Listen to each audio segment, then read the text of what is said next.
여러분, 오늘 제가 들려드릴 이야기는 조금 특별합니다. 70세, 대부분의 사람들이 자녀들에게 손주 선물 하나 사줄 생각을 하고 주말마다 등산 모임에 나가고 노후를 편히 보낼 궁리를 할 나이입니다. 그런데 이 나이에 한 여자가 빈 지갑 하나 들고 집을 나왔습니다. 40년을 함께 산 남편을 두고 그녀의 이름은 순자입니다. 밥 먹는 모습도 보기 싫었어요. 인터뷰 내내 순자 씨는 이 말을 반복했습니다. 밥 먹는 모습, 숨 쉬는 소리, 문 여는 소리, 심지어 존재 자체가 견딜 수 없었다고 했습니다. 40년을 함께 산 사람인데 말이죠. 여러분은 이해가 되시나요? 한때는 사랑했을 사람, 아이를 낳고 집을 꾸리고 명절마다 제사상을 함께 차렸던 사람. 그 사람의 밥 먹는 모습조차 견딜 수 없다는 게 어떤 의미일까요? 순자 씨를 처음 만난 건 지난 2월이었습니다. 추운 겨울이 막 끝나가던 시기였죠. 그녀는 작은 카페에서 저를 기다리고 있었습니다. 70대라고 하기엔 너무 또렷한 눈빛을 가진 그런 사람이었습니다. 제 이야기를 들려주고 싶어요. 첫 마디가 그랬습니다. 왜냐면 저처럼 참고 있는 사람들이 너무 많은 것 같아서요. 그리고 그녀는 이야기를 시작했습니다. 1978년 겨울 26의 순자는 중매로 만난 남자와 결혼했습니다. 당시로선 정년기를 조금 넘긴 나이였죠. 부모님은 걱정이 많으셨고 순자도 조바심이 났습니다. 괜찮은 사람이에요. 중매쟁이 아주머니가 그렇게 말했습니다. 공무원이고 집안도 괜찮고 성격도 무난하다고. 첫 만남에서 그 남자는 말이 별로 없었습니다. 순자는 그걸 과묵함이라고 생각했습니다. 믿음직스러워 보였죠. 결혼식은 소박했습니다. 신혼여행도 경주로 1박 2일, 돌아와서 시댁 근처에 작은 전셋집을 얻었습니다. 결혼 첫날 밤부터 이상했어요. 순자 씨는 말을 잇지 못했습니다. 밤에 잠을 자는데 옆에서 제 숨소리가 시끄럽다고 하더라고요. 조용히 자라고. 처음엔 농담인 줄 알았답니다. 하지만 아니었습니다. 둘째 날, 왜 이렇게 움직임이 많냐고 하더라고요. 자면서 뒤척이지 말라고. 셋째 날, 아침에 일어나는 소리가 너무 크다고 발소리를 줄이라고 했어요. 여러분, 이게 무슨 의미인지 아시겠습니까? 결혼 3일 만에 순자는 깨달았습니다. 이 사람은 자신의 존재 자체를 불편해한다는 걸. 하지만 이미 결혼해버렸고 1970년대 말 한국에서 결혼 3일 만에 이혼한다는 건 상상도 할 수 없는 일이었습니다. 참아야지. 적응하면 나아지겠지. 순자는 그렇게 생각했습니다. 하지만 나아지지 않았습니다. 아니, 점점 더 심해졌습니다. 남편의 잔소리는 일상의 모든 영역을 점령했습니다. 국간이 짜다. 왜 이렇게 반찬 가짓수가 적냐?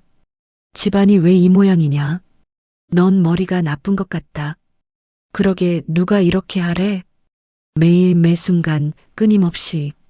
첫째 아이가 태어났습니다. 딸이었습니다. 남편은 딸을 보더니 아무 말도 하지 않았습니다. 축하한다는 말도 수고했다는 말도 없었습니다.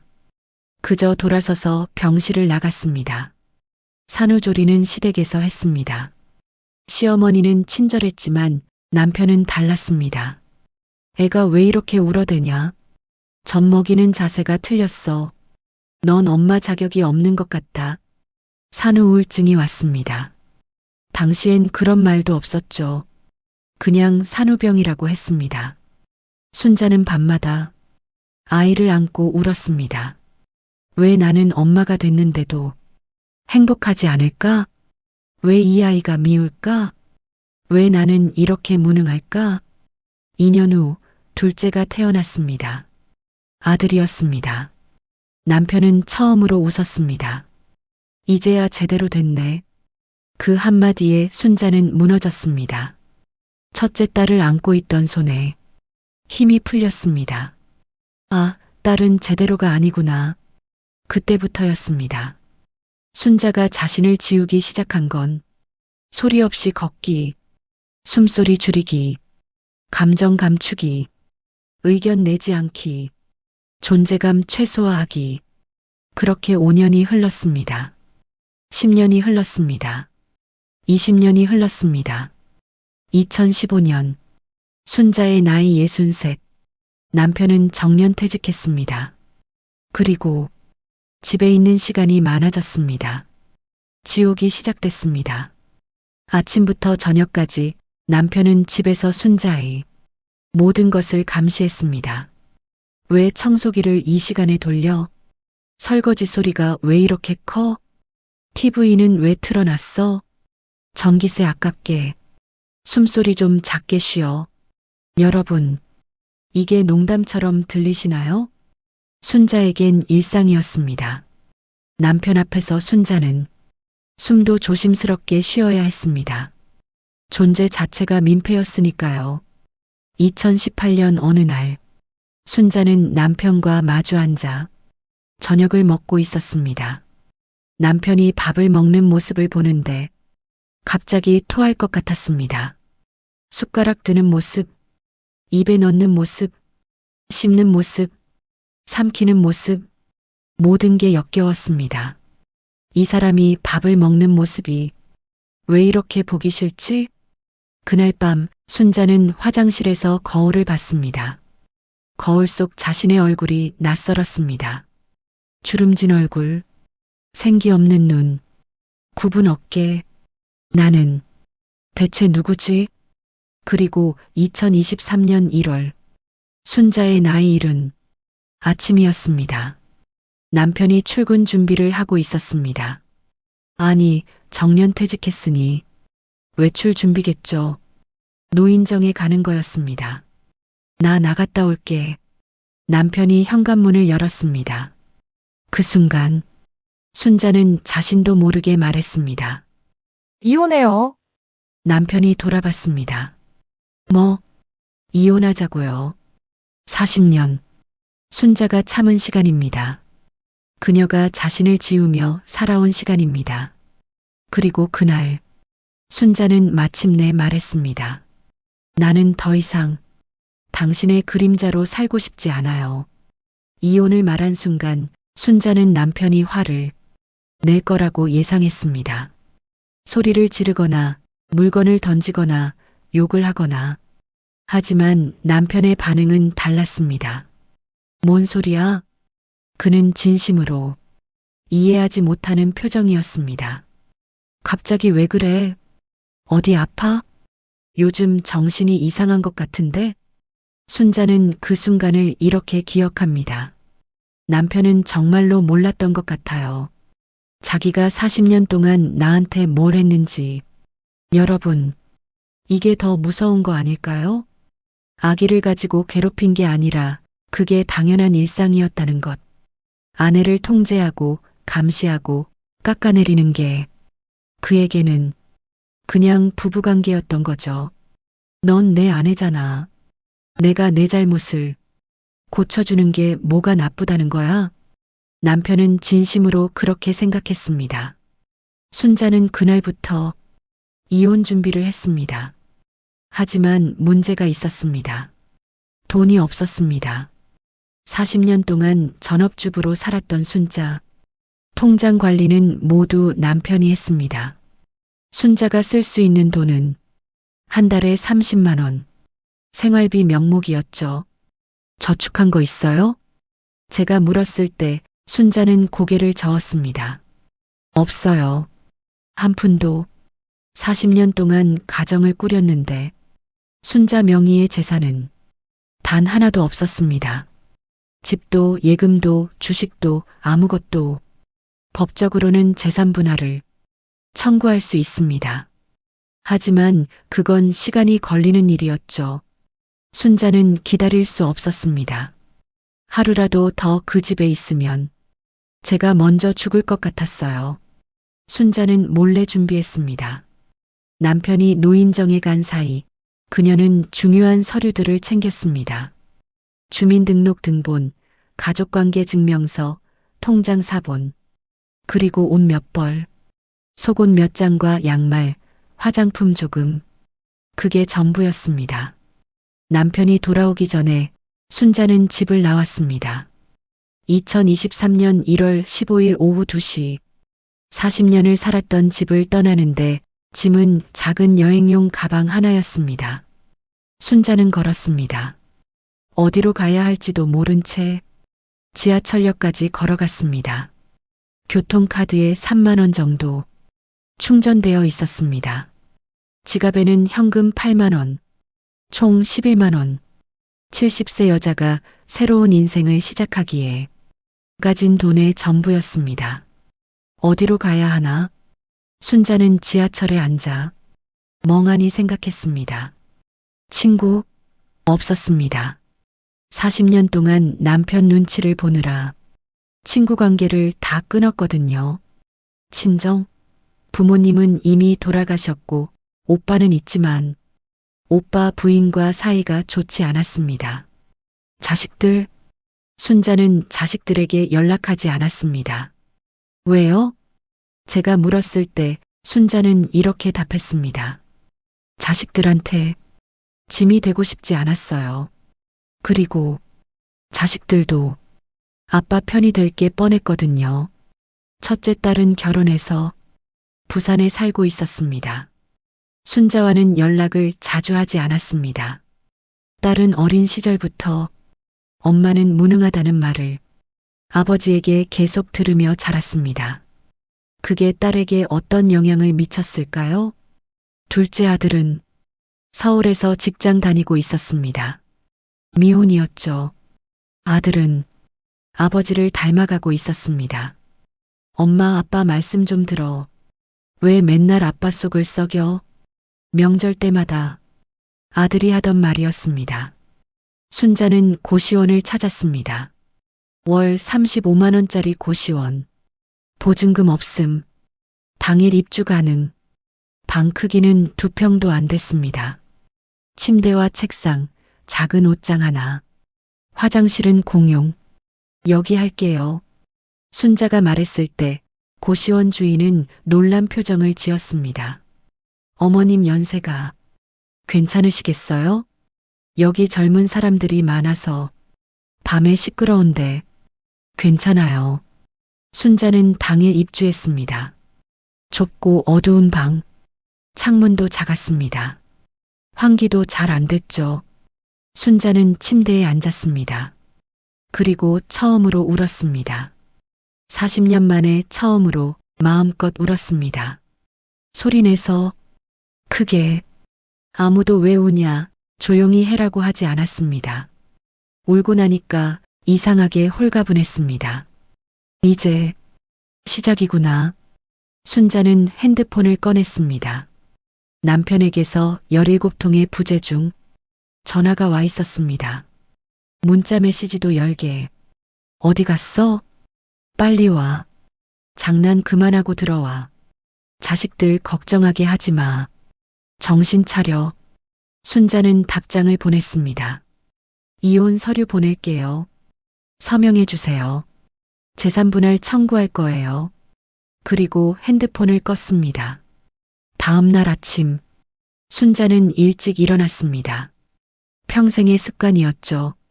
남편 아침 챙겨줄 필요 없는데도 몸이 기억하고 있었습니다. 공용 화장실에서 세수를 하는데 거울에 비친 자신의 얼굴이 또 보였습니다. 어제와는 달랐습니다. 여전히 늙고 주름지고 초라했지만 뭔가 달랐습니다. 눈빛이 살아있네. 순자는 작게 웃었습니다. 그녀가 왜 40년을 참았는지, 왜 이제야 떠났는지 그 이유를 이해하려면 조금 더 과거로 돌아가야 합니다. 결혼 2년 차, 순자는 남편의 폭언에 견디다 못해 친정어머니께 말한 적이 있습니다. 엄마, 남편이 저한테 너무 심하게 대해요. 어머니의 반응은 어땠을까요? 시집살이가 원래 그런 거야. 내가 잘하면 나아질 거야. 하지만 엄마, 저는 잘못한 게 없는데. 남자들이 원래 그래. 참아라. 이혼하면 넌 어디 가서 살 건데? 당시 한국 사회에서 이혼은 여자의 낙인이었습니다. 이혼한 여자는 실패한 여자, 가정을 지키지 못한 여자, 문제가 있는 여자, 그렇게 낙인 찍혔습니다. 순자는 참았습니다. 10년이 지났습니다. 아이들이 초등학생이 됐습니다. 순자는 다시 한번 이혼을 생각했습니다. 하지만 주변 사람들이 말했습니다. 아이들 생각해서라도 참아야지. 아빠 없이 크는 애들이 얼마나 불쌍한데. 조금만 더 참아. 애들 다 크면 그때 생각해. 순자는 또 참았습니다. 20년이 지났습니다. 아이들이 대학생이 됐습니다. 순자는 또다시 이혼을 생각했습니다. 하지만 이번엔 다른 생각이 들었습니다. 내가 지금 나가면 나는 뭘 할 수 있지? 50세의 순자, 학력은 고졸, 경력은 전무, 돈은 없음. 나가도 살 수 있을까? 두려웠습니다. 세상에 혼자 던져지는 게. 그래서 또 참았습니다. 30년이 지났습니다. 순자의 나이 60, 남편은 정년을 몇 년 앞두고 있었습니다. 정년하면 퇴직금 나오니까 그때 재산분할 받고 나가자. 순자는 그렇게 계획했습니다. 하지만 남편은 퇴직금을 다른 곳에 숨겼습니다. 나중에 안사실이지만 남편 명의 계좌가 아니라 다른 사람 명의로 돈을 옮겨놨었죠. 35년이 지났습니다. 순자의 나이 65, 건강이 안 좋아지기 시작했습니다. 고혈압, 당뇨, 관절염. 이제는 나갈 수도 없겠구나. 체념했습니다. 그렇게 5년을 더 살았습니다. 그러다 2022년 어느 날 순자는 병원에 갔습니다. 건강검진 때문이었죠. 의사가 말했습니다. 스트레스를 너무 많이 받으시는 것 같은데요. 우울증 검사 한번 받아보시는 게 어떨까요? 우울증 검사. 순자는 그 검사를 받았습니다. 결과는 중증 우울증. 의사가 물었습니다. 혹시 힘든 일 있으세요? 순자는 고개를 저었습니다. 없어요. 하지만 집에 돌아오는 길에 순자는 계속 생각했습니다. 나는 우울증이 있구나. 40년 동안 우울했구나. 나는 한 번도 행복하지 않았구나.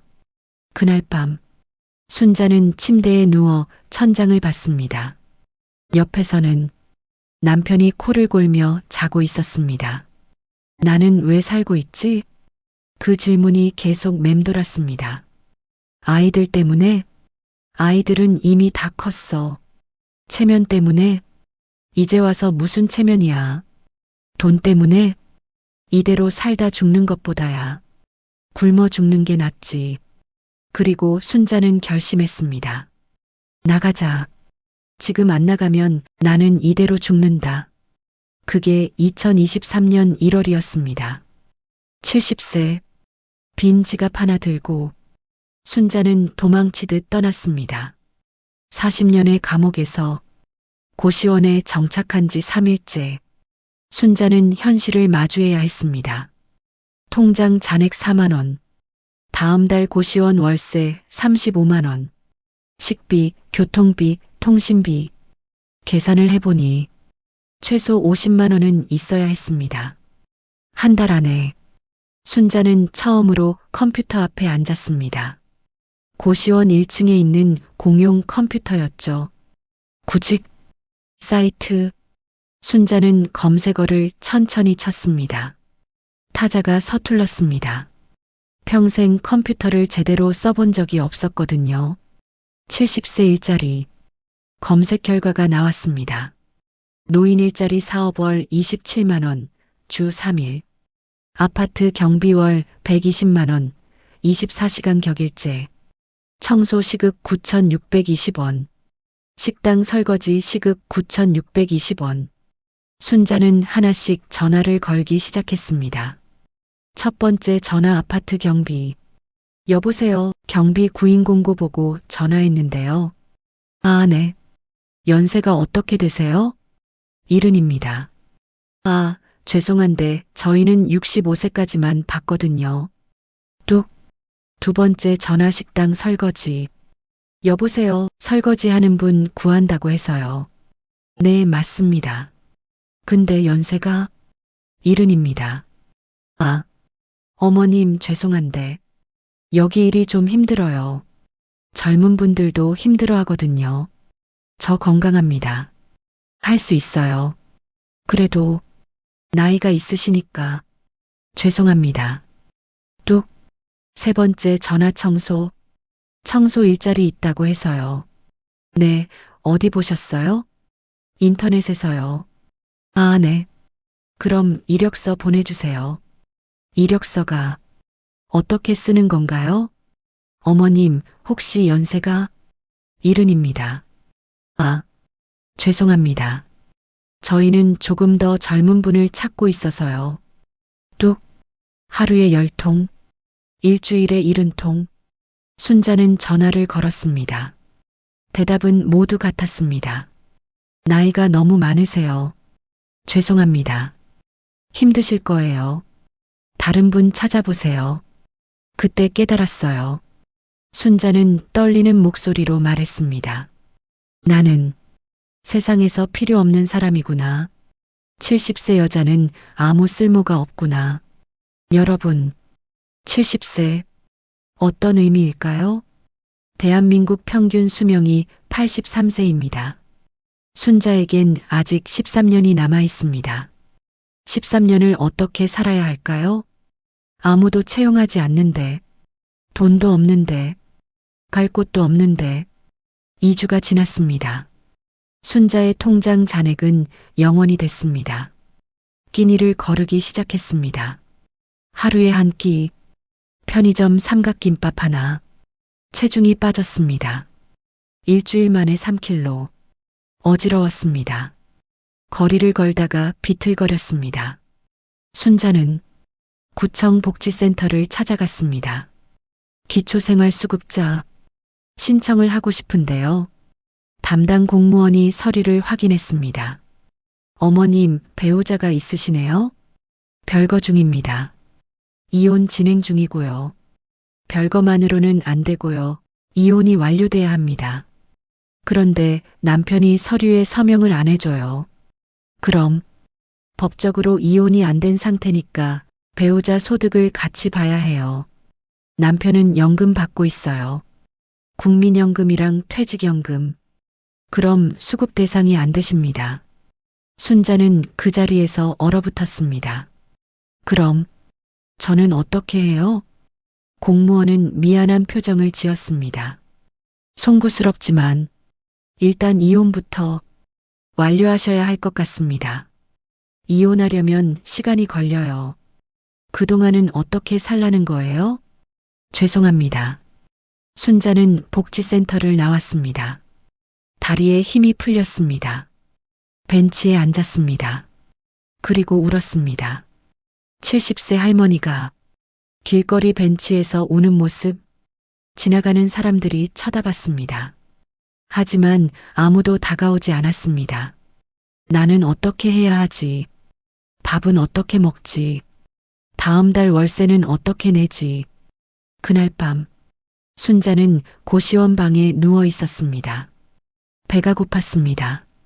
어지러웠습니다. 핸드폰을 켰습니다. 남편에게서 문자가 와 있었습니다. 그만 장난치고 들어와. 용서해 줄게. 순자는 핸드폰을 보며 생각했습니다. 돌아갈까? 적어도 굶지는 않겠죠. 지붕이 있고 밥이 있고 따뜻한 곳. 그냥 돌아갈까? 하지만 순자는 그 집에서의 40년을 떠올렸습니다. 숨소리 죽이며 살던 40년.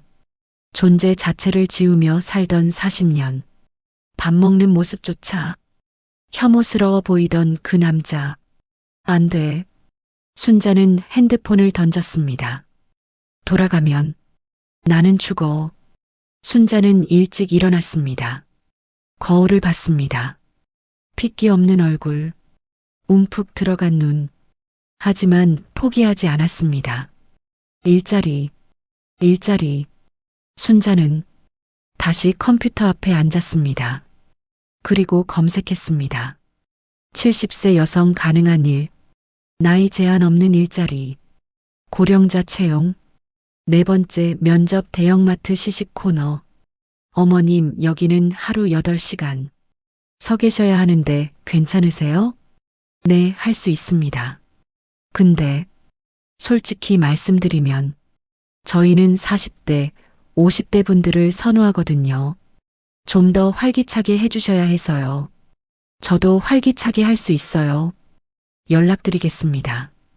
7번째 면접 학교 급식실. 설거지랑 청소일인데 오전 8시부터 오후 3시까지예요.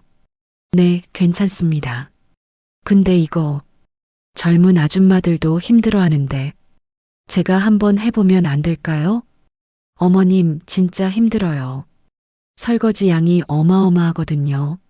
한 번만 기회를 주세요. 죄송합니다. 12번째 면접. 택배 분류 작업 야간 작업이에요. 밤 10시부터 새벽 5시까지 할 수 있습니다. 어머님, 연세가 70입니다. 야간은 좀. 왜요? 제가 밤에 일 못할 이유가 있나요? 건강이 걱정돼서요. 저 건강합니다. 그래도 뚝 20번째 면접, 30번째 면접, 40번째 면접 모두 거절당했습니다. 나이가 너무 많으세요. 이 말을 40번 들었습니다. 40번째 면접에서 돌아오는 길, 순자는 지하철역 계단에서 주저앉았습니다. 더 이상 걸을 수가 없었습니다. 배가 고팠습니다. 어지러웠습니다. 무엇보다 마음이 부서졌습니다. 왜 나는 일할 기회조차 없는 거지. 지나가던 한 젊은 여자가 순자를 봤습니다. 할머니, 괜찮으세요? 순자는 고개를 들었습니다. 괜찮아요. 어디 아프세요? 119 불러드릴까요? 아니요, 괜찮아요. 그냥 잠깐 쉬는 거예요. 젊은 여자는 지갑에서 10,000원을 꺼냈습니다. 이거라도 드세요. 밥 사드시고요. 순자는 그 10,000원을 받는 순간 눈물이 터졌습니다. 죄송해요. 70세 할머니가 계단에 앉아 낯선 사람에게 10,000원을 받고 우는 모습. 여러분, 이게 우리 사회의 현실입니다. 70세 여성, 일하고 싶어도 일할 수 없는, 배우고 싶어도 배울 수 없는, 도움받고 싶어도 도움받을 수 없는 제도의 사각지대, 사회의 투명인간. 하지만 이야기는 여기서 끝이 아닙니다. 순자의 인생에 전환점이 찾아옵니다. 그건 바로 한 장의 전단지였습니다. 2023년 2월 말, 순자가 고시원에 산 지 한 달 반이 지났습니다. 통장 잔액 마이너스 30,000원 고시원비 연체, 체중 6kg 감소, 건강 상태 최악. 그날도 순자는 면접을 보러 갔습니다. 48번째 면접이었습니다. 역시나 거절당했습니다. 어머님, 연세로는 좀. 돌아오는 길, 순자는 지하철역 게시판을 지나가다 멈췄습니다. 형광색 종이에 인쇄된 전단지 하나가 눈에 들어왔습니다. 가정식 반찬 배달 도우미 구함, 연령 제한 없음, 요리 좋아하시는 분 환영. 순자는 그 전단지를 뜯었습니다. 전화번호가 적혀 있었습니다. 손이 떨렸습니다. 연령 제한 없음, 48번의 거절 끝에 처음 보는 문구였습니다. 여보세요? 아, 네. 전단지 보고 전화드렸는데요. 아, 네네. 이름이 어떻게 되세요? 김순자입니다. 연세는요? 순자는 숨을 깊이 들이마셨습니다. 일흔입니다. 순자는 또 거절당할 거라고 생각했습니다. 하지만, 괜찮아요. 요리할 줄 아시죠? 네. 순자는 깜짝 놀랐습니다. 요리요? 네, 40년 넘게 했습니다. 좋아요. 그럼 내일 한번 오실 수 있어요? 간단한 실습 테스트 해보려고요. 다음 날, 순자는 주소지를 찾아갔습니다. 작은 상가 건물 2층, 해피아이 돌봄센터라는 간판이 있었습니다. 문을 열고 들어가니 30대로 보이는 여자가 반겨줬습니다. 어서 오세요. 김순자 어머니시죠? 저는 센터장 박미영이에요. 네, 안녕하세요. 여기 앉으세요. 설명부터 드릴게요. 박미영 센터장이 설명했습니다. 저희는 워킹맘들을 위한 아이돌봄 센터예요. 근데 요즘 아이들이 밥을 잘 안 먹잖아요. 그래서 집밥 같은 반찬을 만들어서 배달해주는 서비스를 시작하려고 해요. 대형 업체들 음식은 아무래도 공장 음식이잖아요. 저희는 진짜 엄마 손맛, 할머니 손맛이 나는 음식을 만들고 싶어요. 순자는 조심스럽게 물었습니다. 그런데 제 나이가 70인데 괜찮을까요? 박미영은 웃었습니다. 오히려 좋죠. 요리는 경험이거든요. 젊은 사람들보다 어머님 같은 분들이 훨씬 나으실 수 있어요. 순자는 그 말을 듣는 순간 가슴이 뜨거워졌습니다. 48번의 거절 끝에 처음으로 누군가 자신의 나이를 장점으로 봐준 거였습니다. 그럼 실습 테스트 해볼게요. 요리 재료는 다 준비되어 있어요. 박미영이 순자를 주방으로 안내했습니다. 작지만 깔끔한 주방. 각종 재료들이 준비되어 있었습니다. 이 재료들로 반찬 3가지만 만들어주세요. 어떤 거든 상관없어요. 어머니가 잘하시는 거로. 알겠습니다. 순자는 재료들을 살펴봤습니다. 감자, 돼지고기, 양파, 당근, 시금치, 멸치, 두부, 고추장, 된장. 손이 저절로 움직였습니다. 40년. 매일 아침 일어나 장을 보고 칼을 들고 불을 켜던 그 손. 남편에게 인정받지 못했던 그 손. 자식들에게 당연하게 여겨졌던 그 손. 순자는 만들기 시작했습니다. 첫 번째 반찬 멸치볶음. 멸치 내장 제거하기. 팬에 멸치를 바짝 볶기. 간장, 설탕, 물엿을 넣고 졸여내기. 마지막에 통깨 뿌리기. 두 번째 반찬 두부조림.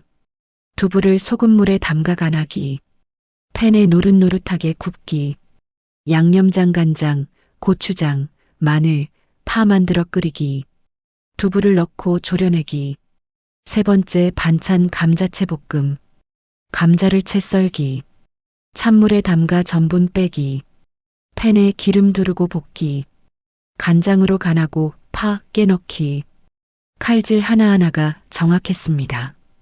불 조절이 완벽했습니다. 간이 딱 맞았습니다. 40년의 경험이 손끝에서 흘러나왔습니다. 30분 후 3가지 반찬이 완성됐습니다. 박미영 센터장이 젓가락을 들었습니다. 박미영은 멸치볶음을 한 젓가락 먹었습니다. 눈이 커졌습니다. 두부조림을 먹었습니다. 눈이 더 커졌습니다. 감자채볶음을 먹었습니다. 어머니, 박미영은 젓가락을 내려놓았습니다. 손맛이 대단하세요. 순자는 그 말을 듣는 순간 눈물이 났습니다. 정말요? 네. 이거 진짜 옛날 우리 엄마가 해주시던 맛이에요. 요즘 이런 맛 내는 사람 거의 없어요. 박미영은 계속 먹었습니다. 멸치볶음 이거 봐요. 멸치가 바삭하면서도 간이 딱 배어 있잖아요. 그리고 두부조림, 양념이 두부 속까지 쏙 들어가 있어요.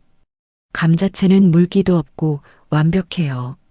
순자는 믿을 수 없었습니다. 40년 동안 남편에게 한 번도 칭찬받아 본 적 없는 요리. 국이 짜다, 반찬이 맛없다, 이게 뭐냐는 말만 들었던 요리. 그 요리가 처음으로 칭찬받았습니다. 어머니, 우세요? 아니에요.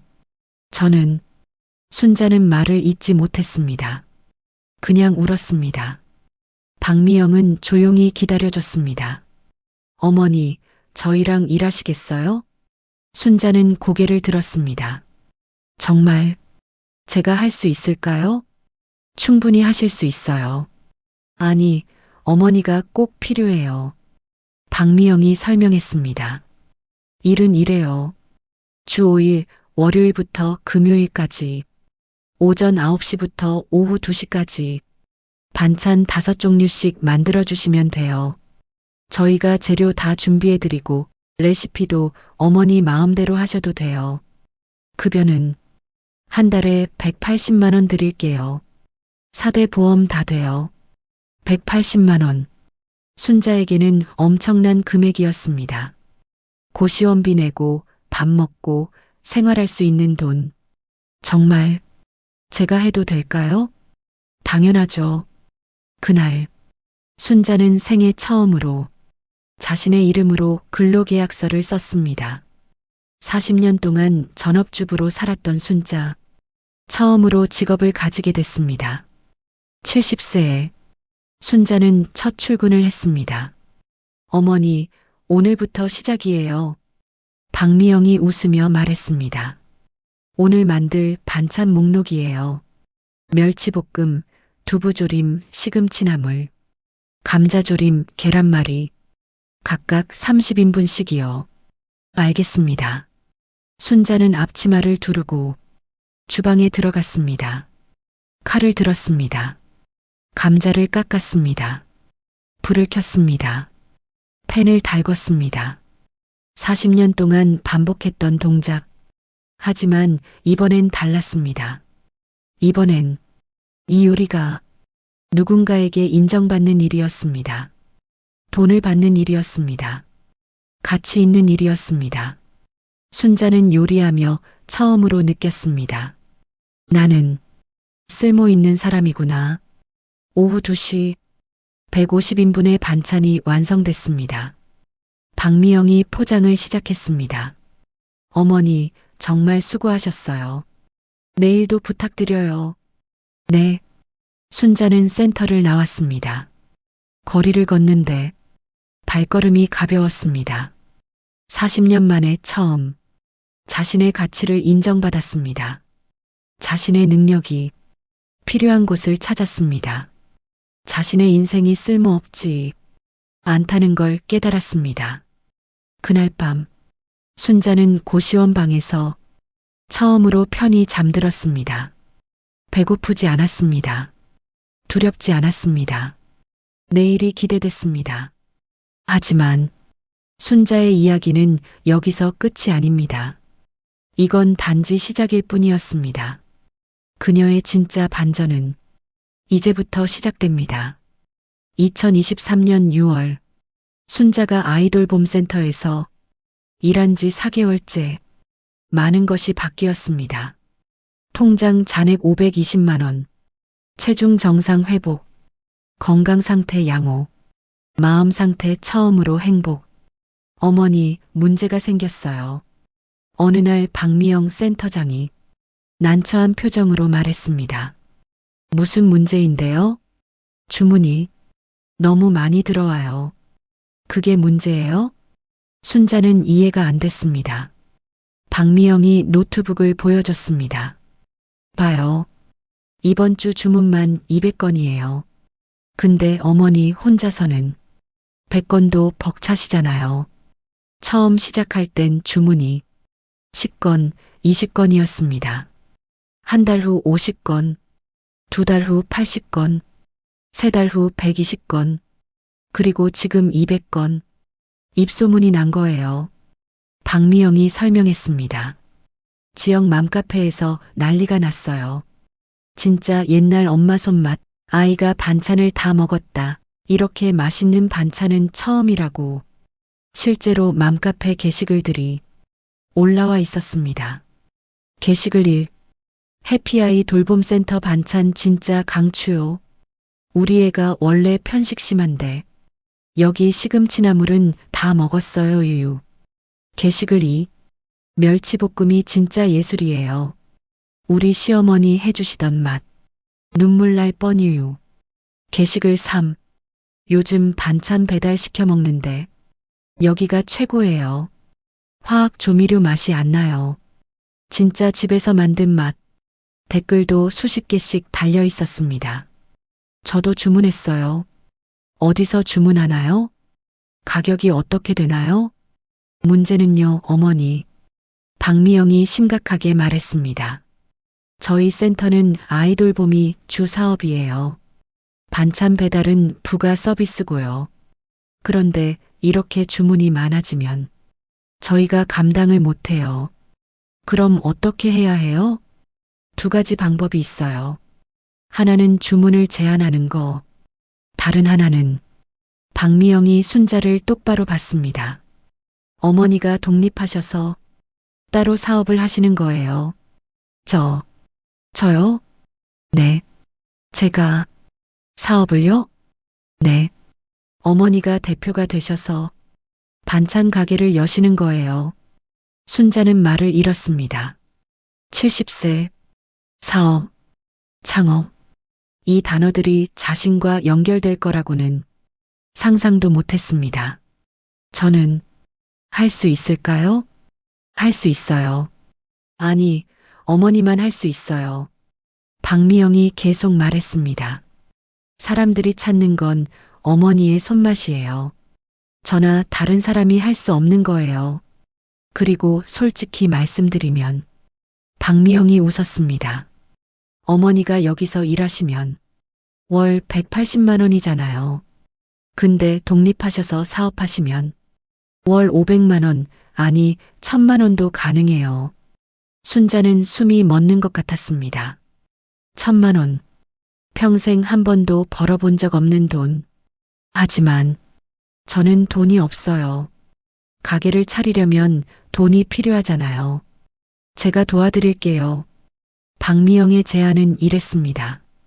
초기 자금은 박미영이 투자, 순자는 조리와 레시피 담당, 박미영은 마케팅과 운영 담당, 수익은 64로 분배. 처음엔 작게 시작해요. 배달 전문으로. 가게도 작은 주방 하나면 충분해요. 정말 할 수 있을까요?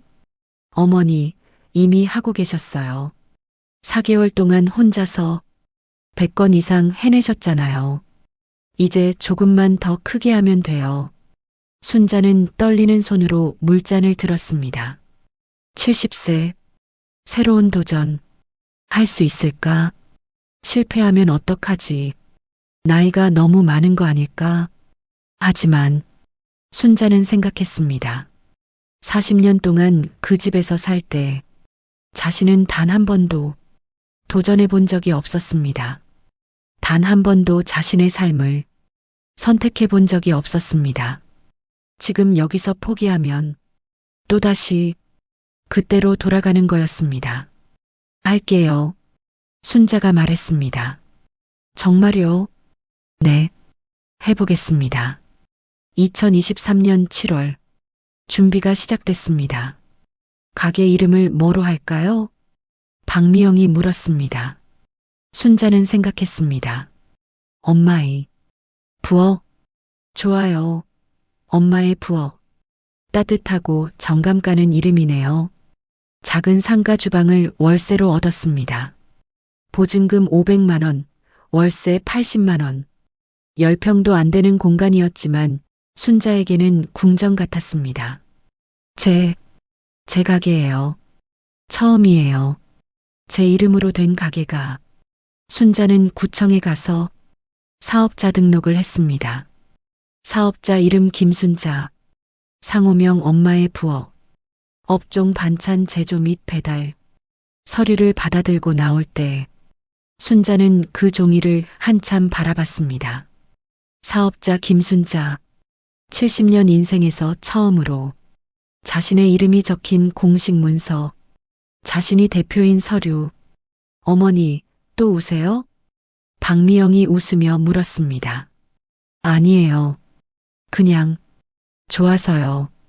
엄마의 부엌 정식 메뉴. 기본 오찬 세트 15,000원. 멸치볶음, 시금치나물, 계란말이, 감자조림, 김치. 프리미엄 7찬 세트 22,000원. 기본 5찬 두부조림, 고등어조림. 일주일 구독 7만원. 매일 다른 반찬 5가지. 2023년 8월 1일. 엄마의 부엌이 정식으로 오픈했습니다. 순자는 새벽 5시에 일어났습니다. 주방으로 향했습니다. 첫날 주문 30건. 할 수 있어. 할 수 있어. 순자는 중얼거리며 요리를 시작했습니다. 감자 깎기, 멸치 손질하기, 시금치 데치기, 계란 풀기. 손이 쉴 새 없이 움직였습니다. 오후 2시, 30건 완성. 박미영이 배달을 시작했습니다.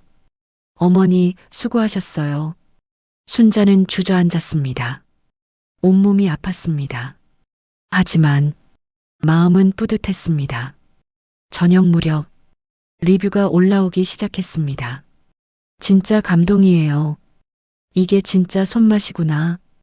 우리 엄마 생각났어요. 유유. 멸치볶음이 예술입니다. 아이가 밥 한 공기 뚝딱. 다른 데서는 절대 못 느낄 맛. 무조건 구독 신청했어요. 순자는 핸드폰으로 리뷰를 읽으며 울었습니다. 감사합니다. 정말 감사합니다. 8월 하루 평균 30건, 9월 하루 평균 50건, 10월 하루 평균 80건, 11월 하루 평균 120건. 주문이 폭발적으로 늘었습니다. 지역 맘카페에서 엄마의 부엌은 전설이 됐습니다. 엄마의 부엌 못 먹어본 사람 있어요? 여기 진짜 대박이에요. 70대 할머니가 직접 만드신대요. 손맛이 진짜 남다른 게 느껴져요. 우리 아이가 편식 심한데 여기 반찬은 다 먹어요. 입소문이 입소문을 낳았습니다. 11월. 순자 혼자서는 감당이 안 됐습니다. 어머니, 직원을 뽑아야 해요. 박미영의 말에 순자가 놀랐습니다. 제가 사장이 되는 거예요? 이미 사장이세요. 이제 직원을 뽑으시는 거예요. 순자는 채용 공고를 냈습니다. 주방 보조 구함, 연령 제한 없음. 신청자가 10명 넘게 왔습니다. 그 중에는 60대 여성도 있었습니다. 순자는 그분을 뽑았습니다. 연세가 66입니다. 좋아요. 같이 일해요. 면접이 끝나고 60대 여성이 순자에게 말했습니다. 사장님, 감사합니다. 저도 나이 때문에 취업이 안 돼서. 순자는 그 손을 꼭 잡았습니다. 저도 그랬어요. 우리 같이 열심히 해봐요. 12월 매출 1,850만 원. 순자의 수익 60%약 1,100만 원. 순자는 통장을 보며 믿을 수 없었습니다. 1,100만 원. 내가 한 달에 평생 한 번도 벌어본 적 없는 돈. 남편에게 한 달에 30만 원씩 받아 쓰던 순자. 이제는 1,000만 원이 넘는 돈을 벌고 있었습니다. 순자는 고시원을 나왔습니다. 그리고 작은 원룸을 얻었습니다. 월세 50만 원. 작지만 깨끗하고 화장실도 독립적이고 창문도 큰 방. 여기가 제 집이에요. 순자는 빈 방 한가운데 서서 눈물을 흘렸습니다. 2024년 1월. 순자가 집을 나온 지 1년. 많은 것이 바뀌었습니다. 고시원에서 원룸, 무직에서 사업자, 통장 잔액 영원에서 1,500만 원, 절망에서 희망. 어느 날 순자는 거울을 봤습니다. 1년 전과는 달랐습니다. 주름은 그대로였습니다. 나이는 줄지 않았습니다. 하지만 눈빛이 달랐습니다. 표정이 달랐습니다. 자세가 달랐습니다. 나는 살아있구나. 사장님, 오늘 주문 150건이에요. 직원이 외쳤습니다. 좋아요. 시작합시다. 순자는 앞치마를 두르고 주방에 들어갔습니다. 칼을 들었습니다.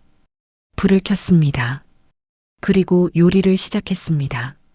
엄마의 부엌은 지역에서 가장 유명한 반찬 가게가 됐습니다. 70세 할머니가 만든 기적. 아니, 기적이 아니었습니다. 40년 동안 갈고 닦은 실력. 40년 동안 인정받지 못했던 능력. 그것이 드디어 빛을 본 것뿐이었습니다. 하지만 행복은 오래가지 않았습니다. 2024년 3월 엄마의 부엌이 대박을 내자 순자의 과거가 찾아왔습니다. 그리고 그것은 순자가 상상도 못한 방식으로 그녀를 공격했습니다. 2024년 3월 15일 평범한 금요일 오후였습니다. 순자는 주방에서 다음 날 배달할 반찬을 준비하고 있었습니다. 초인종이 울렸습니다. 네, 누구세요? 문을 여는 순간 순자는 얼어붙었습니다. 전 남편이 서 있었습니다. 1년 2개월 만에 재회였습니다. 뭐 하러 왔어요? 순자의 목소리가 떨렸습니다. 남편은 달라져 있었습니다. 얼굴이 푸석푸석하고 옷차림도 엉망이었습니다. 집에 들어가도 되냐? 안 돼요. 여긴 제 가게예요. 돌아가세요. 얘기 좀 하자. 할 얘기 없어요. 남편이 입을 열었습니다. 미안하다. 순자는 귀를 의심했습니다. 40년 결혼 생활 동안 단 한 번도 들어본 적 없는 말. 이혼 서류에 서명할게. 재산 분할도 줄게. 다 줄게. 갑자기 왜? 나도 혼자 살아보니까 알겠더라. 내가 얼마나 힘들었는지. 순자는 믿을 수 없었습니다. 이 남자가 진심으로 반성할 리 없었습니다. 진짜 할 말이 그거예요? 그럼 서명하고 가세요. 변호사 통해서 서류 보낼 테니까. 그게 아니라 남편이 머뭇거렸습니다. 너 장사 잘 되더라. 순자는 알았습니다. 역시 어떻게 알았어요? 동네에서 소문났더라. 70대 할머니가 반찬 가게 차려서 대박났다고. 그게 너더라. 남편이 한 걸음 다가왔습니다. 같이 하면 안 되겠냐? 뭐를요? 장사. 나도 같이 하면 더 크게 할 수 있을 것 같은데. 순자는 웃음이 나왔습니다. 웃음이 나오다가 분노로 바뀌었습니다. 돌아가세요. 야, 법적으로는 아직 부부잖아. 내가 반도 가질 권리 있어. 그럼 법대로 하죠. 이혼하고 재산 분할 받으세요. 그게 끝이에요. 이 가게도 결혼 중에 만든 거니까. 공동재산 아니냐? 순자는 차갑게 말했습니다. 당신이랑 헤어진 후에 만든 거예요. 내 돈으로. 당신 돈 한 푼도 안 들어갔어요. 그래도 나가세요. 안 나가시면 경찰 불러요. 남편은 입술을 깨물었습니다. 후회할 거다. 그리고 돌아섰습니다. 순자는 주저앉았습니다. 손이 떨렸습니다. 시작이구나. 직감적으로 알았습니다. 이게 끝이 아니라는 걸. 일주일 후 순자에게 내용 증명이 날아왔습니다. 발신인 변호사 김유식, 제목 사업장 공동 소유권 주장 및 수익 배분 요구. 내용은 이랬습니다. 김순자 씨의 사업장 엄마의 부엌은 혼인 중 형성된 부부 공동 재산으로 봐야 하며, 따라서 배우자는 해당 사업장 수익의 50%를 청구할 권리가 있음. 순자는 종이를 들고 멍하니 있었습니다. 이게 무슨 소리예요? 박미영에게 전화했습니다. 언니, 어떡해요? 남편이 가게 절반을 달라고. 진정하세요, 어머니. 변호사 선임해야 해요. 제가 아는 분 소개해 드릴게요. 변호사는 서류를 검토한 후 말했습니다. 다행히 어머니께서 별거 후에 사업을 시작하셨고 초기 투자금도 박미영 씨가 대신 내셨네요. 그리고 이혼 조정 신청도 하신 상태고, 그럼 괜찮은 거예요? 법적으로는 남편분의 주장이 받아들여지기 어렵습니다. 하지만요, 소송은 시간이 걸립니다. 그리고 그 사이에 남편분이 다른 방법으로 영업방해를 할 가능성이 있어요. 영업방해요? 허위 소문을 퍼뜨리거나 가게 앞에서 소란을 피우거나 고객들에게 연락하거나. 순자는 그 말을 듣는 순간 소름이 돋았습니다. 그리고 변호사의 예측은 정확했습니다. 3일 후 맘카페에 글이 올라왔습니다. 제목 엄마의 부엌 사장 남편입니다. 안녕하세요. 엄마의 부엌 사장 김순자의 남편입니다. 저희 아내가 저를 버리고 가 출에서 장사를 하고 있습니다.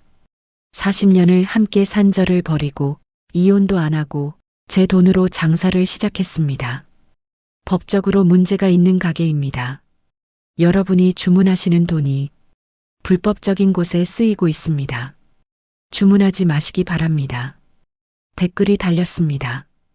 헐, 진짜예요? 사장님이 그런 분이었어요? 그럼 주문 취소해야 하나? 법적으로 문제가 있으면 안 되는 거 아니에요? 순자는 그 글을 보고 무너졌습니다. 말이 나오지 않았습니다. 박미영이 급하게 대응했습니다. 맘카페에 해명글을 올렸습니다. 안녕하세요. 엄마의 부엌 운영자 박미영입니다. 해당 글은 사실이 아닙니다. 김순자 사장님은 남편과 별거 중이시며 정식으로 이혼 조정 신청을 하신 상태입니다. 사업 자금도 제가 투자한 것으로 남편분의 돈은 단 한 푼도 들어가지 않았습니다. 법적으로 아무런 문제가 없습니다. 악의적인 영업방해에 대해서는 법적 조치를 취할 예정입니다. 하지만 피해는 이미 발생했습니다.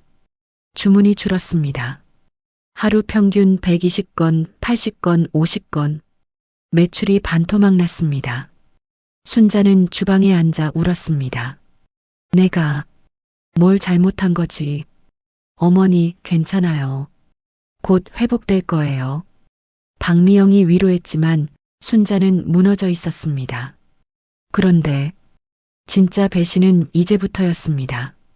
4월 초 순자에게 전화가 왔습니다. 딸이었습니다. 엄마, 수진아?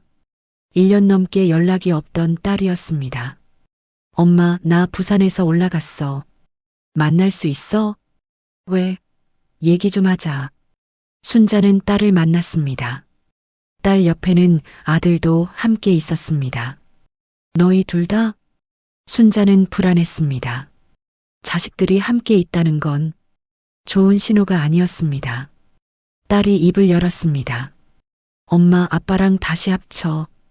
뭐라고? 아빠가 얼마나 힘들어 하시는데 엄마가 너무 심한 거 아니야? 순자는 믿을 수 없었습니다. 너희가 뭘 알아? 아들이 끼어들었습니다. 엄마, 아빠가 혼자 계시는데 누가 돌봐드려? 엄마가 집에 돌아가야지. 나는 안 돌아가. 왜? 장사가 잘 돼서? 돈 벌어서 좋아? 딸이 차갑게 말했습니다. 엄마는 나이도 많으신데 무슨 사업이야? 그냥 집에서 편히 계시면 되잖아. 순자는 딸을 똑바로 봤습니다. 수진아, 엄마가 40년 동안 그 집에서 어떻게 살았는지 알아? 알아. 그냥 부부싸움 좀 하셨던 거잖아. 다들 그렇게 살아. 부부싸움? 순자는 웃음이 나왔습니다. 너희 아버지가 엄마한테 어떻게 했는지 알아? 숨소리가 시끄럽다고, 걷는 소리가 크다고, 밥 먹는 게 보기 싫다고, 그래도 때린 건 아니잖아. 요즘엔 그 정도로 이혼해? 아들이 말했습니다. 순자는 입을 다물었습니다. 그 정도, 40년간의 고통이 그 정도로 치부되는 순간이었습니다. 엄마, 우리가 왜 이러는지 알아? 딸이 계속 말했습니다. 아빠가 혼자 계시니까 우리가 신경 써야 하잖아. 나는 부산에 있는데 서울 올라와서 아빠 챙기느라 얼마나 힘든데. 그리고 솔직히 아들이 끼어들었습니다. 엄마 가게 좀 문제 있는 거 아니야? 아빠 말 들어보니까 법적으로 아무 문제 없어. 순자가 단호하게 말했습니다. 내 아버지가 거짓말하고 있는 거야. 그래도 우리는 아빠 편이야. 딸이 말했습니다. 왜냐면 아빠는 평생 우리 키우느라 고생하셨거든. 엄마는 뭐 그냥 집에서 밥이나 하신 거고. 그 순간 순자의 가슴에 비수가 꽂혔습니다. 그냥 집에서 밥이나 하신 거 40년 매일 새벽 5시에 일어나 밥을 하고 빨래를 하고 청소를 하고 자식들 도시락을 싸고 학교 준비물을 챙기고 아프면 병원에 데려가고 성적 떨어지면 같이 울고 그 모든 시간이 그냥 밥이나 하신 거로 요약되는 순간이었습니다. 순자는 천천히 일어났습니다. 너희가 원하는 게 뭐니? 아빠한테 돌아가. 그것밖에 없어? 딸과 아들이 눈을 마주쳤습니다. 그리고 딸이 말했습니다. 사실은 하나 더 있어. 엄마 가게. 우리도 지분 좀 줘. 순자는 귀를 의심했습니다. 뭐라고? 엄마 혼자 벌어서 뭐해? 나중에 우리 줄 거잖아. 그럼 미리 명의 좀 넣어줘. 아들이 덧붙였습니다. 나는 지금 회사 다니는데 사업자 명의 있으면 세금 혜택 받을 수 있대. 그러니까 명의만 빌려줘. 그리고 수진이는 부산에서 프랜차이즈로 엄마 가게 하나 내고 싶대. 그것도 도와줘. 순자는 자식들을 바라봤습니다. 딸, 아들, 자신이 배 아파 낳은, 자신이 밤새워 키운, 자신이 모든 걸 희생하며 사랑한 그 자식들이 자신의 피와 땀으로 일군 가게를 뺏으려 하고 있었습니다. 안 돼. 순자가 말했습니다. 이건 내 거야. 내가 만든 거야. 내 아버지 돈도 아니고 너희 돈도 아니고 내 힘으로 만든 거야. 엄마, 너무 이기적인 거 아니야? 딸이 소리쳤습니다. 우리는 엄마 자식이잖아. 당연히 나눠줘야지. 나는 너희한테 빚진 거 없어. 순자는 차갑게 말했습니다. 너희를 키운 건 부모로서 당연한 의무였어. 그걸로 끝이야. 이제 내 인생은 내가 사는 거야. 아들이 비웃었습니다. 하여튼 엄마는 이상해. 70 넘어서 무슨 사업이야. 그냥 아빠한테 가서 편히 살면 되잖아. 나는 거기서 편하지 않았어. 우리가 보기에는 편해 보였는데 순자는 깨달았습니다. 자식들은 이해할 수 없다는 걸. 아니, 이해하고 싶어 하지 않는다는 걸. 나가. 엄마, 나가라고. 다시는 연락하지 마. 순자는 자리에서 일어났습니다. 카페를 나갔습니다. 뒤에서 딸이 소리쳤습니다. 엄마, 후회할 거야. 순자는 걸었습니다. 눈물이 났습니다. 40년 동안 모든 걸 바쳐 키운 자식들. 그 자식들에게 배신당한 기분. 벤치에 앉았습니다. 하늘을 봤습니다. 나는 왜 이렇게 혼자일까? 남편도 없고 자식들도 등을 돌렸고 순자는 처음으로 포기를 생각했습니다. 그냥 다 접을까? 남편한테 돌아갈까? 가게 문 닫을까?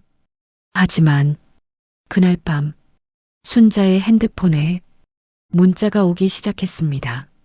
사장님, 맘카페 글 봤어요. 힘내세요. 저는 계속 주문할게요. 사장님 반찬이 최고예요. 사장님 응원해요. 70세에 사업 시작하신 거 너무 멋있어요.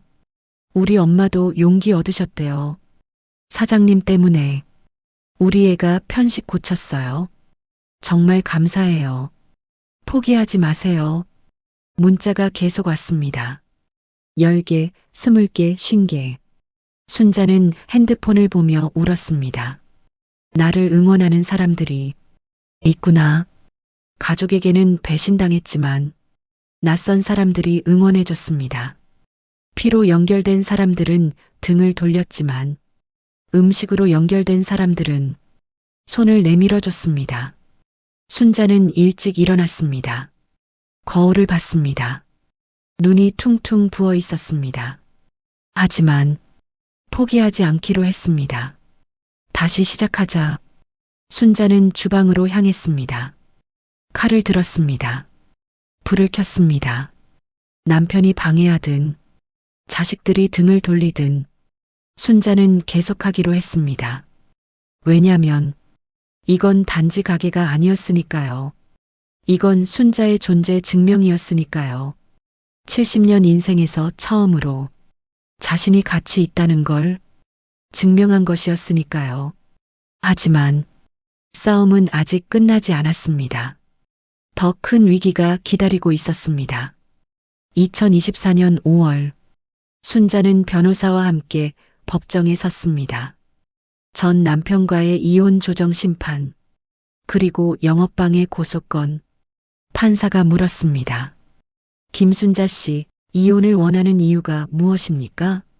순자는 준비한 말을 꺼냈습니다. 40년 동안 저는 사람이 아니었습니다. 남편은 저를 사람으로 대하지 않았습니다.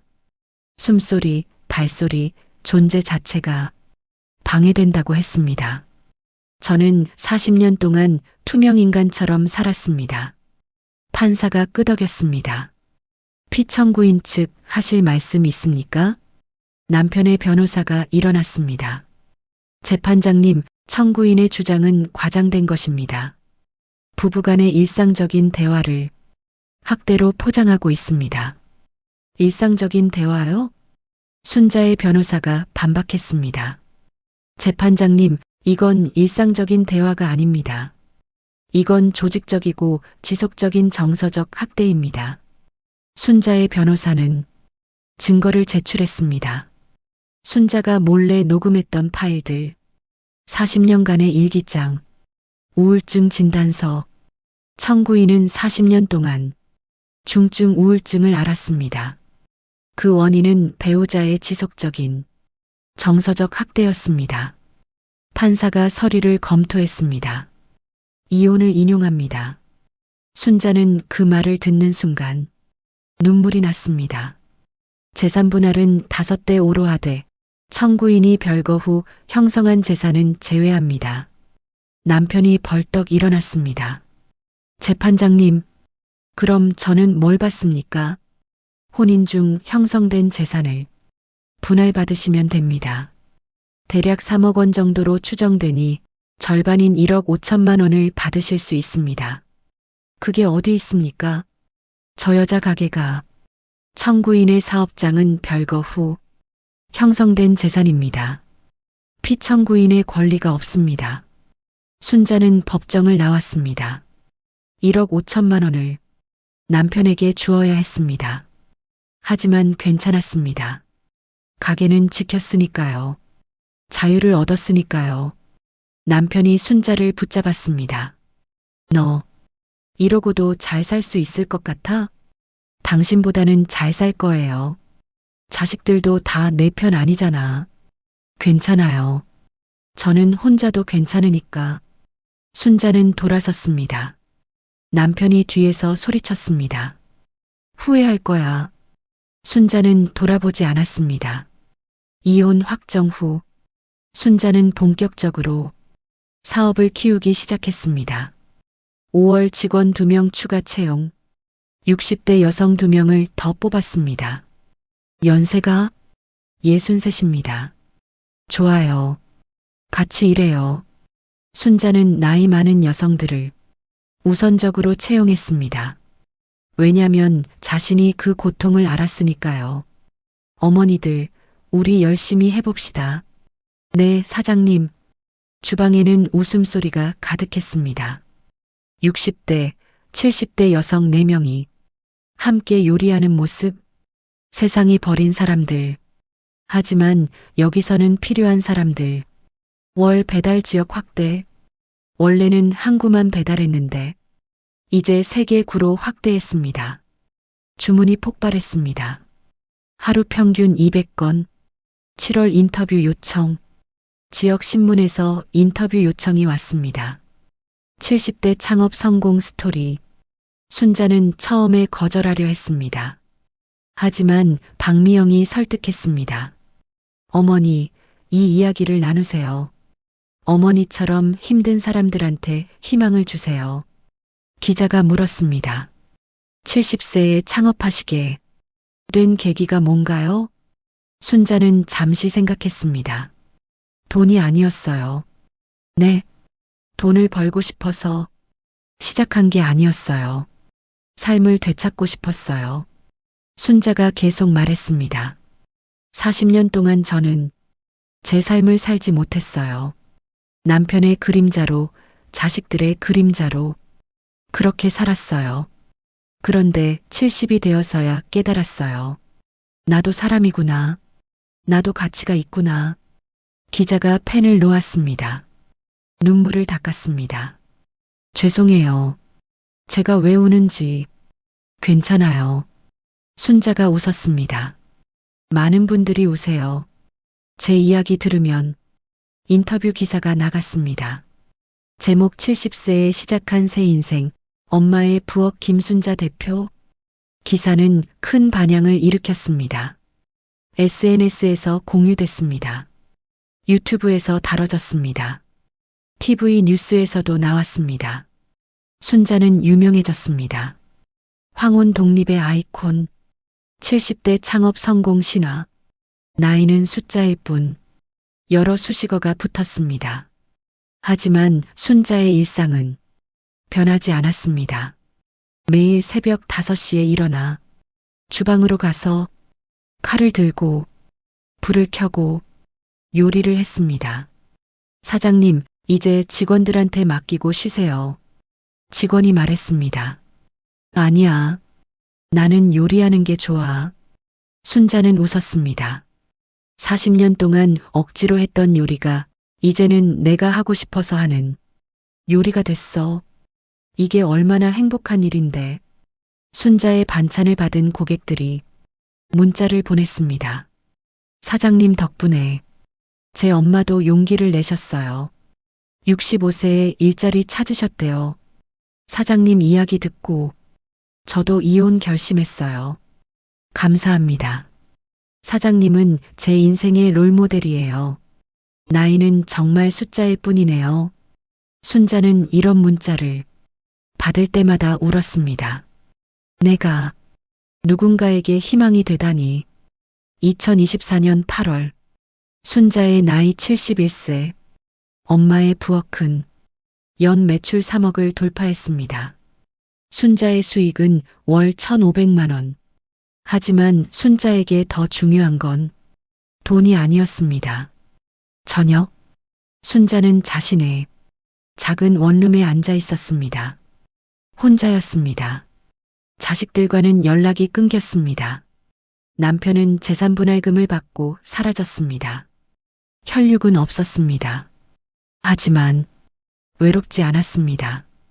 왜냐면 처음으로 자신의 삶을 살고 있었으니까요. 순자는 창밖을 봤습니다. 저녁 노을이 아름다웠습니다. 나는 행복하구나. 40년 동안 한 번도 느껴보지 못한 감정. 이제야 알았습니다. 행복은 큰 집에 사는 게 아니었습니다. 행복은 자식이 많은 게 아니었습니다. 행복은 남편이 있는 게 아니었습니다.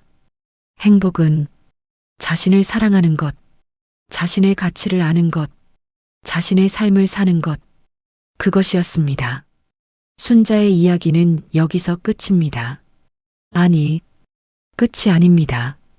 순자의 이야기는 지금도 계속되고 있습니다. 매일 아침 주방에서 손님들의 미소에서 자신의 가치를 증명하며 그리고 순자의 이야기가 끝날 즈음 또 다른 이야기가 시작됩니다. 2024년 10월 엄마의 부엌이 오픈한 지 1년 2개월째 순자는 어느 날 이상한 손님을 만났습니다.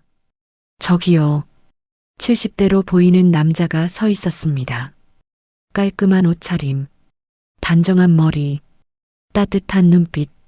네, 반찬 좀 사고 싶은데요. 네, 안으로 들어오세요. 남자는 가게 안을 둘러봤습니다. 여기가 소문난 엄마의 부엌이군요. 네, 맞습니다. 혼자 하세요?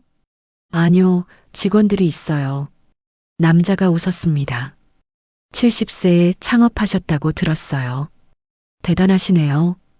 순자는 조금 당황했습니다. 어떻게? 신문 기사 봤어요. 그래서 꼭 와보고 싶었어요. 남자는 반찬 세트를 주문했습니다. 그리고 조심스럽게 물었습니다. 혹시 시간 있으시면 커피 한 잔 할 수 있을까요? 순자는 놀랐습니다. 저한테요? 네. 이야기 좀 나누고 싶어서요. 순자는 망설였습니다. 하지만 이상하게 거부감이 들지 않았습니다. 30분 후에 가능해요. 여기 옆 카페에서 뵐까요? 좋습니다. 30분 후 순자는 카페에서 그 남자를 만났습니다. 제 소개를 먼저 해야겠네요.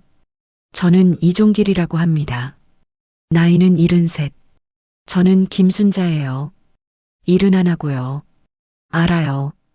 기사에서 봤거든요. 종길이 웃었습니다. 사실 저도 비슷한 사연이 있어요. 네. 종길이 커피를 한 모금 마셨습니다. 그리고 이야기를 시작했습니다. 저는 45년을 결혼 생활을 했습니다. 아내는 좋은 사람이었어요.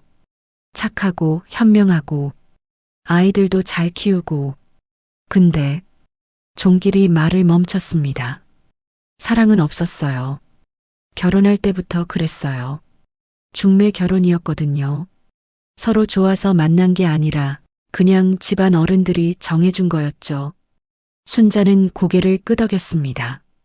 자신도 그랬으니까요. 45년 동안 저는 성실한 남편이었어요. 바람 한 번 안 피우고, 돈 잘 벌어오고, 자식들 대학 보내고. 근데 행복하지 않았어요. 단 한 번도. 순자는 그 말을 듣고 놀랐습니다.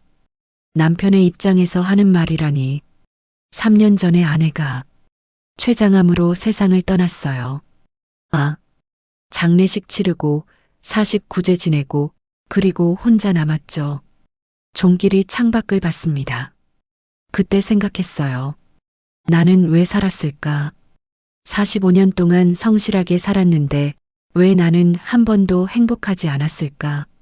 종길이 순자를 봤습니다. 그러다가 사장님 기사를 봤어요. 70세에 새로운 인생을 시작했다는. 용기가 났어요. 나도 할 수 있겠다. 나도 내 인생을 살 수 있겠다. 그래서 뭘 하고 계세요? 종길이 웃었습니다. 저는 도예를 시작했어요. 도예요? 네.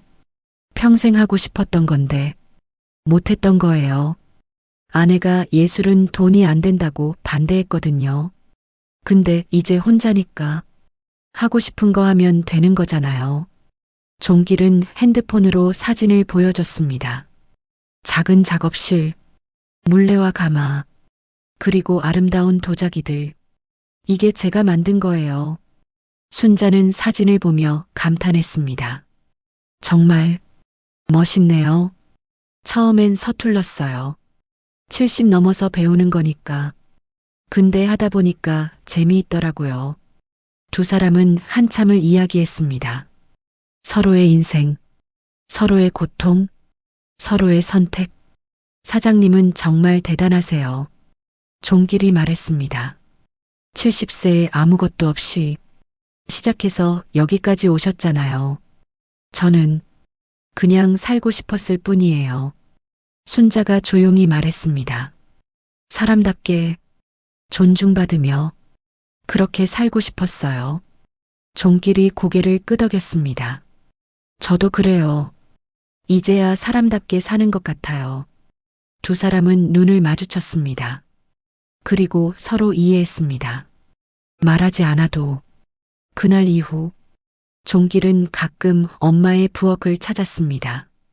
처음엔 일주일에 한 번, 그 다음엔 일주일에 두 번, 그러다 일주일에 세 번. 오늘도 오셨어요? 반찬이 떨어져서요. 어제도 사가셨잖아요. 그게 많이 먹어서요. 순자는 웃었습니다. 종길도 웃었습니다. 두 사람은 자연스럽게 가까워졌습니다. 커피를 마시고 산책을 하고 전시회를 가고 영화를 보고 어느 가을날 두 사람은 공원 벤치에 앉아 있었습니다. 노란 은행잎이 떨어졌습니다. 사장님, 네, 저 고백할 게 있어요. 순자는 긴장했습니다. 뭔데요? 종길이 순자를 똑바로 봤습니다. 저는 사장님이 좋습니다. 순자는 얼어붙었습니다. 남녀로서 말이에요. 사장님과 함께 있으면 편하고 행복하고 살아있다는 느낌이 들어요. 순자는 당황했습니다. 71세, 이 나이에 고백을 받다니. 저는 사장님이랑 남은 인생을 함께하고 싶어요. 결혼까지는 아니어도 그냥 좋은 동반자로. 순자는 종기를 봤습니다. 73세의 남자, 진심이 담긴 눈빛, 떨리는 손. 이 사람은 진심이구나. 순자는 천천히 말했습니다. 종길 씨, 네. 저는 사실 두려워요. 뭐가요? 또 누군가에게 의지하는 게, 또 누군가의 그림자가 되는 게. 종길이 고개를 저었습니다. 아니에요. 저는 사장님의 그림자를 원하는 게 아니에요. 저는 사장님 그 자체가 좋은 거예요. 사장님이 요리하는 모습, 직원들이랑 웃는 모습, 손님들한테 따뜻하게 대하는 모습, 그 모든 게 좋아요. 순자는 눈물이 났습니다. 40년 동안 한 번도 들어보지 못한 말, 나 자체가 좋다는 말. 저는 사장님을 바꾸고 싶지 않아요. 그냥 옆에 있고 싶어요. 함께 산책하고 커피 마시고 이야기 나누고 그걸로 충분해요. 순자는 눈물을 닦았습니다. 시간을 주세요. 생각해 볼게요. 얼마든지요. 기다릴게요. 그날 밤 순자는 집에서 혼자 생각했습니다. 나는 또 다른 관계를 시작할 수 있을까? 두려웠습니다. 하지만 종길과 함께 있을 때를 떠올렸습니다. 편안했습니다. 행복했습니다. 존중받는 느낌이었습니다. 이 사람은 다르구나. 일주일 후 순자는 종길을 만났습니다. 종길 씨, 네, 저 답할 준비가 됐어요. 종길은 숨을 멈췄습니다. 좋아요. 함께해요. 단, 순자가 웃었습니다. 우리 각자의 삶을 유지하면서요. 저는 제 가게가 있고 종길 씨는 도예가 있잖아요. 그걸 지키면서 함께해요. 종길이 환하게 웃었습니다. 완벽해요. 그게 바로 제가 원하던 거예요. 두 사람은 손을 잡았습니다. 71세와 73세. 인생의 황혼기. 하지만 새로운 시작. 2025년 4월. 엄마의 부엌 지점을 하나 더 냈습니다. 순자와 종길은 매주 토요일마다 만나 데이트를 했습니다. 미술관도 가고, 공원도 걷고, 맛집도 찾아다니고. 행복해요? 종길이 물었습니다. 네, 정말로. 순자가 대답했습니다. 70년 인생에서 처음이에요. 이렇게 행복한 건 저도 마찬가지예요. 어느 날, 한 젊은 여성이 가게를 찾아왔습니다. 사장님, 상담 좀 할 수 있을까요? 무슨 상담인데요? 저, 이혼하고 싶은데, 용기가 안 나서요. 근데 사장님 기사 보고 용기를 얻었어요. 순자는 그 여성을 앉혔습니다. 그리고 자신의 이야기를 들려줬습니다. 그날 이후 비슷한 상담을 하는 사람들이 늘어났습니다. 40대 여성, 50대 여성, 60대 여성, 이혼을 고민하는, 새로운 시작을 두려워하는, 나이가 많아서 포기한 그런 사람들. 순자는 그들에게 말했습니다. 나이는 숫자일 뿐이에요. 중요한 건 당신이 행복하냐는 거예요. 두렵더라도 시작하세요. 저도 70세에 시작했어요. 당신은 가치 있는 사람이에요. 절대 잊지 마세요. 2026년 순자의 나이 73세, 엄마의 부엌은 이제 세계 지점을 운영합니다. 연 매출 10억. 하지만 순자는 여전히 매일 주방에 섭니다. 사장님, 이제 쉬세요. 직원들이 말합니다. 아니야. 나는 이게 좋아. 순자는 웃습니다. 그리고 주말이면 종길과 함께 시간을 보냅니다.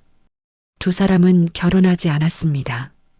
각자의 집에서 살고, 각자의 일을 하고, 하지만 함께 시간을 보냅니다. 순자 씨, 응? 행복해요? 너무. 나도. 두 사람은 손을 잡고 걸었습니다. 최근에 한 방송 인터뷰에서 진행자가 물었습니다. 인생에서 가장 중요한 게 뭐라고 생각하세요? 순자는 잠시 생각했습니다. 그리고 답했습니다. 자기 자신을 사랑하는 거요. 자기 자신을요? 네. 저는 70년 동안 제 자신을 사랑하지 못했어요. 항상 남들 눈치 보고 남들 기대에 맞추고 제 자신은 뒷전이었죠. 근데 70세에 깨달았어요. 내가 나를 사랑해야 다른 사람도 나를 사랑할 수 있다는 걸. 내가 나를 존중해야 다른 사람도 나를 존중한다는 걸. 진행자가 눈물을 닦았습니다. 마지막으로 하고 싶으신 말씀 있으세요? 순자는 카메라를 똑바로 봤습니다. 혹시 지금 힘들어 하시는 분들께 참지 마세요. 70까지 기다리지 마세요. 나이가 많다고, 돈이 없다고, 어디 갈 곳이 없다고 포기하지 마세요. 당신은 가치 있는 사람이에요. 당신도 행복할 자격이 있어요. 지금 시작하세요. 지금이 가장 빠른 때예요. 이 이야기는 실화를 바탕으로 재구성되었습니다. 대한민국의 수많은 순자들에게 이 이야기를 바칩니다. 당신은 혼자가 아닙니다. 당신은 가치 있는 사람입니다. 당신도 행복할 수 있습니다. 황혼이혼을 생각하시거나 행복한 노후를 준비하고 계신가요? 댓글로 우리 이야기 나눠볼까요? 공감이 되신다면 좋아요, 구독도 눌러주세요. 끝까지 함께 해주셔서 감사합니다.